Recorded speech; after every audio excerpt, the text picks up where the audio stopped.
Los fundamentos del orden social. Estudios realizados sobre los credos y concilios de la Iglesia primitiva. Por Rosa John Ruiz-Zuni.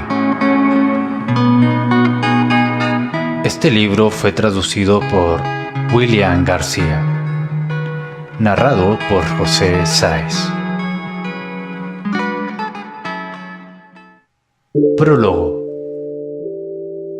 En todos mis escritos he tratado de mostrar la relación entre la fe, la teología, las ideas y la vida.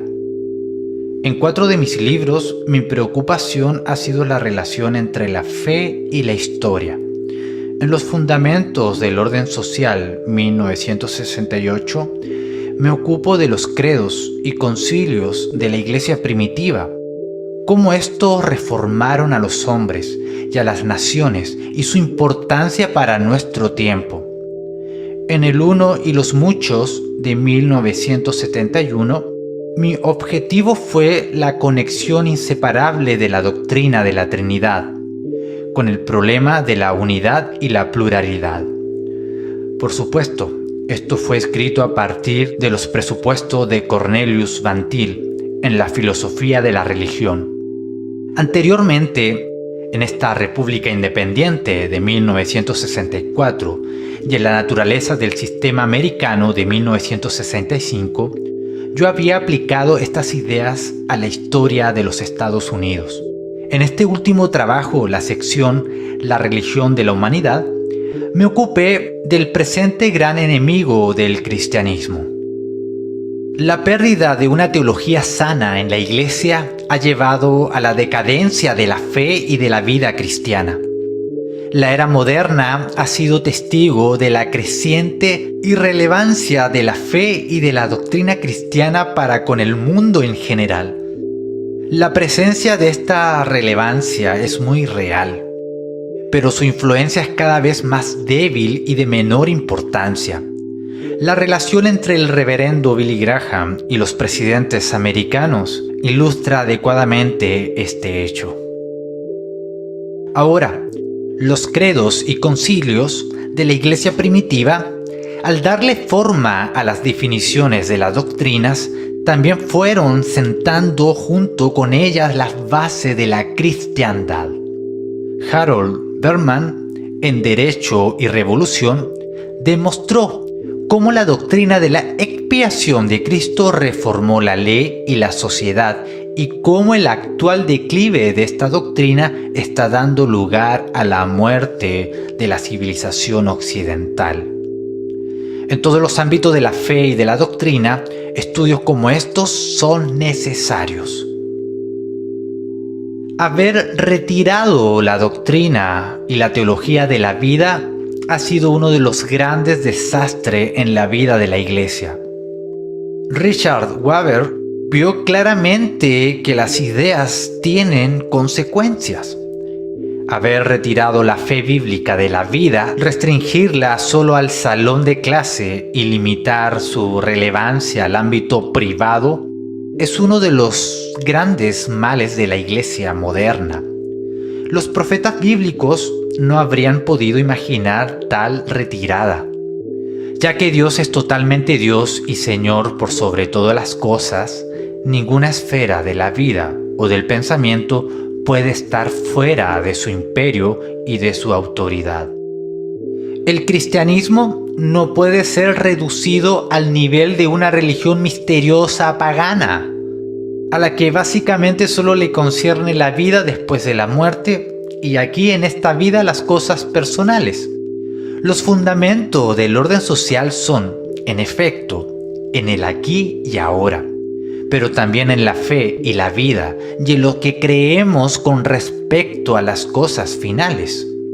En tanto que los hombres se han apartado del evangelio cristiano, han terminado construyendo un evangelio social y como han cambiado la ley de Dios por el antinomianismo, han sepultado a la ley y palabra de Dios y se han volcado a la palabra del hombre, al pietismo y a la verborrea piadosa.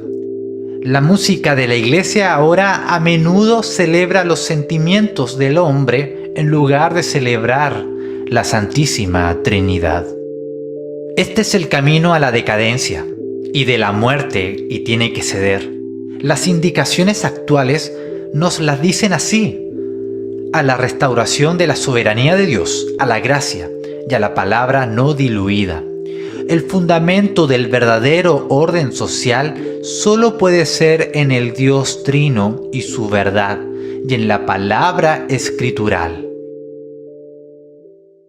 Capítulo 1. El credo de los apóstoles y el credalismo.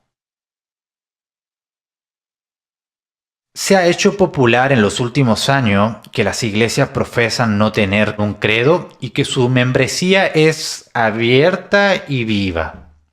Una secta ha hecho un uso intensivo de la frase «ningún credo sino Cristo». Toda negación de credalismo se basa ya sea en la hipocresía o en la ignorancia. La palabra credo viene del latín credo, creo. Un credo es cualquier fórmula o confesión de fe de los miembros de una iglesia.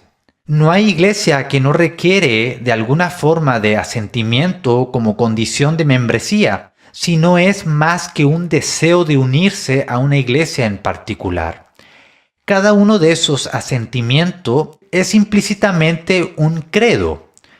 Así, una comunidad eclesiástica que simplemente pide a los miembros potenciales si desean unírsele, tiene implícita en su pregunta en sesiones previas con estos catecúmenos la negación del cristianismo ortodoxo y la insistencia en el derecho del individuo a creer como él quiere, siempre y cuando él esté sinceramente dedicado a mejorar la humanidad y el asentimiento general a los principios del humanismo. La cacareada negación de los credos de esta iglesia en particular es en la práctica de un dogmatismo duro e intolerante, ferozmente hostil al credalismo cristiano en el nombre del credalismo humanista. Un credo es más que el estándar de la iglesia. En la mayoría de los casos, el estándar de la iglesia implica una afirmación mucho más exigente que el credo. Los requisitos del credo, de los oficiales de la iglesia y de la ley, pueden ser mucho más detallados y mucho más extensivos e intensivos de lo que permite un credo. Pero el credo es la puerta de la casa de la fe. Es la mínima declaración de fe y es personal. Yo creo, credo. Es más que la fe de la iglesia, es la fe del creyente. Una congregación puede recitar o cantar su credo, pero no puede decir creemos, sino yo creo. El credo es la puerta de la casa de la fe y es intensamente personal. El individuo afirma cada artículo del credo, desde Dios como el Padre Todopoderoso y el Creador, hasta el perdón de los pecados y la resurrección del cuerpo, como su fe personal. Este es el punto que separa el cristianismo occidental y de la Iglesia de Oriente. La primera persona plural, nosotros, es la costumbre griega. Las iglesias occidentales han seguido la fórmula latina creo. Es significativo que el cristianismo de la tradición latina y las iglesias de Occidente hayan visto una larga serie de reformas hasta el día de hoy, y muchas convocado a los fieles, otras hechas por los fieles para volver a la fe, porque la fe del creyente en lugar de la fe de la iglesia ha sido la prioridad confesional. El credo de los apóstoles, por supuesto, no es un credo escrito por los apóstoles, sino una confesión temprana antes de Nicena, de la fe que resume la predicación apostólica. Leith ha observado que el credo de los apóstoles reclama legítimamente su título sobre la base del hecho de que todos sus artículos deben encontrarse en las fórmulas teológicas que estaban presentes alrededor del año 100 después de Cristo. Schaff escribió: todos los hechos y doctrinas que contiene están en completo acuerdo con el Nuevo Testamento. Por tanto, la oposición racionalista al credo de los apóstoles y la oposición a su uso en las iglesias es un ataque indirecto al Nuevo Testamento. Es interesante contrastar diversos textos del credo de los apóstoles. La forma romana antigua dada por Rufino en latín 390 después de Cristo y por Marcelo en griego 336 al 341. Dice: Creo en Dios el Padre Todopoderoso y en Jesucristo, su único Hijo nuestro Señor, quien nació por el Espíritu Santo de la Virgen María. Fue crucificado bajo Poncio Pilato y fue sepultado. El tercer día resucitó de entre los muertos, subió a los cielos y está sentado a la diestra del Padre. Desde allí ha de venir a juzgar a los vivos y a los muertos. Y en el Espíritu Santo, la Santa Iglesia, el perdón de los pecados, la resurrección del cuerpo. La forma recibida, o Textus Receptus, se adoptó por el 700 después de Cristo y se lee con las indicaciones en paréntesis a la forma antigua romana añadida por Schaff. Dice: Creo en Dios el Padre Todopoderoso, Creador del cielo y de la tierra. Creo en Jesucristo, su único Hijo, nuestro Señor, quien fue concebido por el Espíritu Santo, nacido de la Virgen María. Sufrió bajo el poder de Poncio Pilato y fue crucificado, muerto y sepultado. Él descendió al infierno, Hades. El tercer día resucitó de entre los muertos, subió a los cielos y está sentado a la diestra de Dios, el Padre Todopoderoso. Desde allí ha de venir a juzgar a los vivos y a los muertos. Creo en el Espíritu Santo, en la Santa Iglesia Católica, la comunión de los santos, el perdón de los pecados y la resurrección del cuerpo, la carne y la vida eterna. Una forma en inglés arcaico del credo que data mucho antes de la conquista normanda y en uso oficial de la Iglesia es de gran interés, ya que la traducción refleja una clara comprensión de algunos artículos, como la comunión de los santos. Dice: Creo en Dios Padre Todopoderoso, Hacedor de los cielos y la tierra. Creo en el Señor Cristo, su único Hijo unigénito, nuestro Señor, que fue concebido del Espíritu Santo y nacido de María la Virgen. Sufrió bajo Poncio Pilatos. En la cruz colgado, fue muerto y sepultado y descendió hasta el infierno.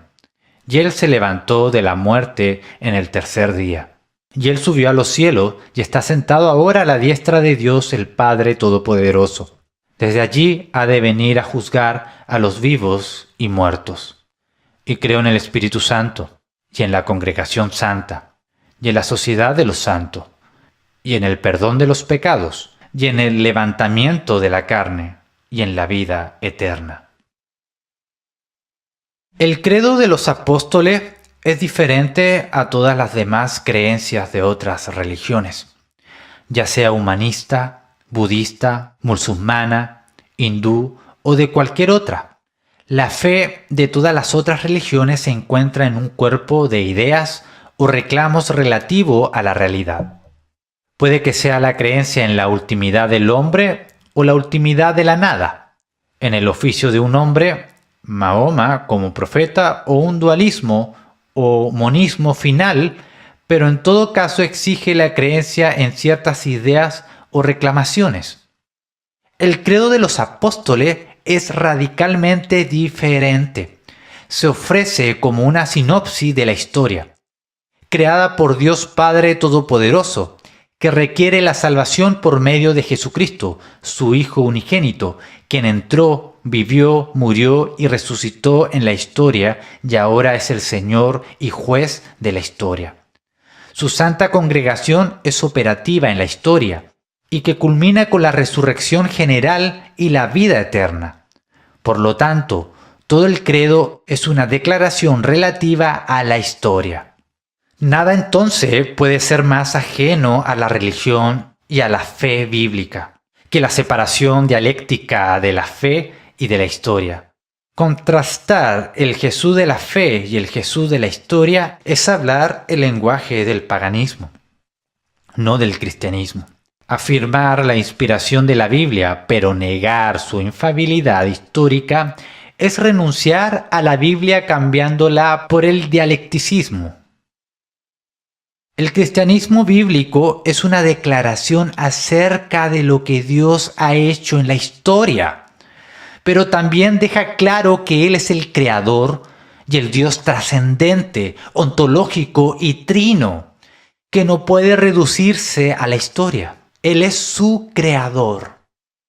Implícitamente en esta declaración de que Dios Padre Todopoderoso es creador del cielo y de la tierra, es la afirmación de que Dios es el dador de la ley, determinante y sustentador del cielo y de la tierra y de toda la historia.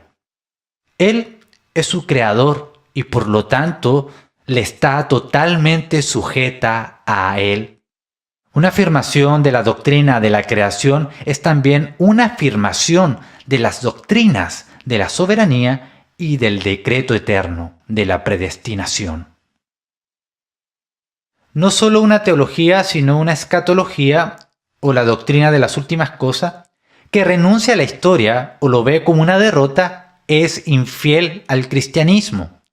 Dios es creador del cielo y de la tierra, no Satanás. La historia culmina en el plan y el triunfo de Dios, no en la victoria de Satanás. En la medida en que cualquier escatología implica el triunfo del mal en la historia, en esa medida se rinde y se retira de la historia. En la actualidad, uno de los mayores pecados que afligen el cristianismo evangélico es la escatología que niega el evangelio y niega la historia. De tal manera que el credo apostólico tiene enormes implicaciones sobre la historia debido a su declaración de que Dios es el creador de todas las cosas. Esta declaración hace inmediatamente a Dios la fuente de toda ética, de toda moral y de toda ley. En todos los sistemas no cristianos, la fuente de la ética y de la ley es el Estado, la polis, el imperio o reino. No hay entendimiento en el abismo entre Aristóteles y Platón, por ejemplo, y el cristianismo, aparte de este hecho. Y el abismo no puede ser legítimamente salvado. O Dios es la verdadera fuente de la moral y el derecho, o el Estado. Si Dios es la verdadera fuente, entonces la palabra de Dios debe ser escuchada con atención por la Iglesia, el Estado, la escuela y por todos los ámbitos de la vida como una fuente autorizada de la moral y del derecho. En tanto que las instituciones y órdenes declaren la ley, deben hacerlo ministerialmente como administradores bajo Dios. La palabra de Dios, por tanto, se dirige a todos los ámbitos, incluyendo la Iglesia y el Estado. Y la palabra de Dios está sobre la Iglesia a la cual corrige y disciplina. Es significativo y era inevitable que en la medida que la Iglesia primitiva formulaba los credos, los concilios que anunciaban los credos también anunciaron cánones del derecho canónico que regían la Iglesia y los creyentes, y declaraban la ley de Dios para el Estado. Era imposible que el credalismo se desarrollara sin un desarrollo paralelo de la ley canónica. Como los credos formulaban progresivamente la realidad del poder soberano Dios y el papel de Cristo como sacerdote, profeta y rey sobre el hombre y la historia, los concilios al mismo tiempo traían vida bajo los cánones de la fe, bajo la ley bíblica y la moralidad. La vitalidad y la relevancia del derecho canónico ha disminuido en tanto que el credalismo bíblico ha disminuido, y en tanto que la ley estatal y la ética han gobernado progresivamente la Iglesia. Tertuliano ridiculizó la fuente política de la ley en Roma, la cual en efecto y en últimas instancias hizo dioses a los hombres, En aquellos, el Senado no solo creó leyes, sino que también creó dioses. Hablando acerca del origen de las leyes de la clase a la que nos referimos ahora, había un viejo decreto que ningún dios debía ser consagrado por el emperador hasta no ser primero aprobado por el Senado. Marco Emiliano tenía experiencia de esto en referencia a su dios Alburnus.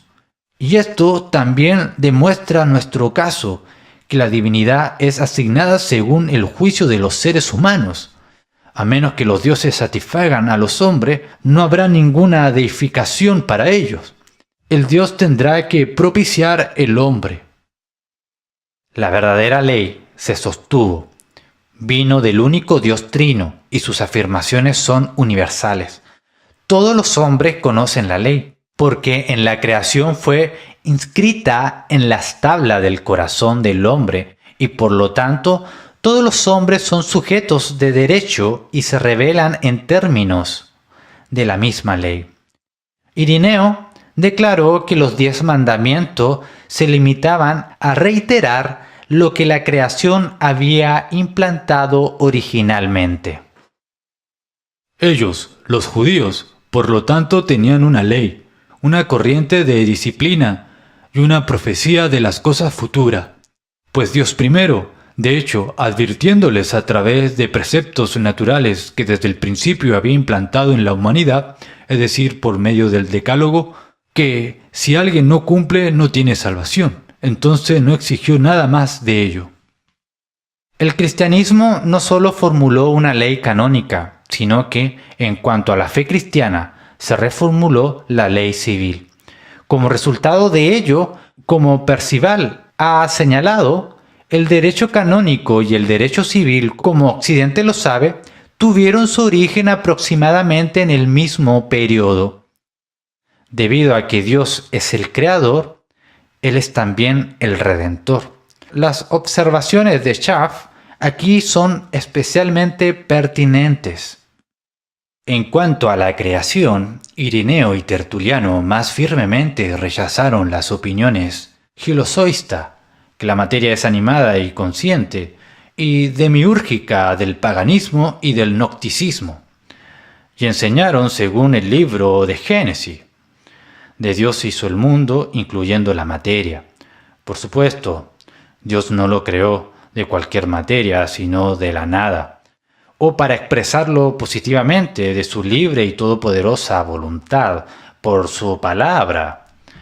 Esta voluntad de Dios, una voluntad de amor, es la que es suprema, absolutamente incondicionada y acondicionante, causa de toda la razón última de toda la existencia, lo que impide toda idea de fuerza física o de emanación. Puesto que toda criatura procede del buen y santo Dios, es en sí misma, en cuanto a su esencia, buena. El mal, por lo tanto, no es una entidad original y sustancial, sino una corrupción de la naturaleza y por lo tanto puede ser destruido por el poder de la redención. Sin una correcta doctrina de la creación no puede haber una verdadera doctrina de la redención, como lo muestran todos los sistemas gnósticos. La última oración es particularmente relevante. Todos los primeros credos de la Iglesia comienzan declarando que Dios es el creador. Este es el punto de partida de todo lo que sigue. El credo comienza diciendo creo, pero como hemos visto, no es una afirmación de ciertas ideas y conceptos, sino un asentimiento de la historia como Dios la creó, la redime y la gobierna. El credalismo extrabíblico está activo. Se trata de la decisión de la persona en relación con un conjunto de ideas y conceptos. El credalismo bíblico es un asentimiento a la creación de Dios, la redención y el gobierno. El credalismo bíblico es pasivo, ya que afirma el hecho de la redención por el Dios Trino, de la que el hombre no es más que el destinatario de la gracia. Pero esta pasividad es el fundamento de la verdadera actividad. uno debajo de Dios se mueve ahora en términos de la ley verdadera, en términos del canon de las Escrituras, para ejercer dominio sobre la tierra en el nombre del Dios Trino. El credalismo cristiano es, pues, fundamental para el activismo occidental, para el constitucionalismo y para la esperanza sobre la historia. Ha escuchado el Credo de los Apóstoles y el Credalismo. Esto fue una producción de Cultura Reformada y Radio Cristianía.